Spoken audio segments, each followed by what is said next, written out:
ganun talaga yung sport. Kailangan natin tanggapin yung pagkatalo natin. Maybe, time naman ng Meralco na mag-champion ngayon, di ba? Palakpakan natin yung dapat palakpakan, congratulate natin yung dapat i-congratulate. Siyempre, sakit man sa natalo, pero ganun talaga yung buhay, di ba?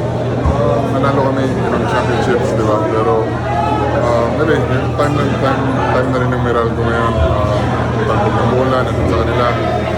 So, baka nakatadaanan na sa kanila yung championship na to. So, and congratulate natin yung Meralco. Ganda rin naman ang nilaro nila. Yung ganda rin ang laro nila.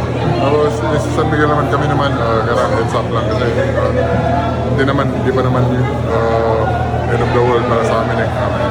May next conference pa naman kami, so pwede kami mag-bounce back doon. So, yung dress mo dun sa, I believe, 9-7 Omar.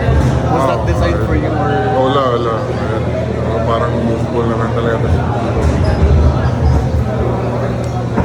Pero sana, gamit lang. Pero, natala eh. Pero, maganda yung maganda yung maganda. Memorable yun sa akin. Lalo na ako na-shot ko yung pangmuli, di ba? Pero, yun nga, bawi na lang kami next conference. Kung yung panghuling dress, para sa'yo talaga yun? Hindi. Para kay Marcio. Wala na. Nandun si Marcio na nalipidsan si Marcio. So, nakita ko nga si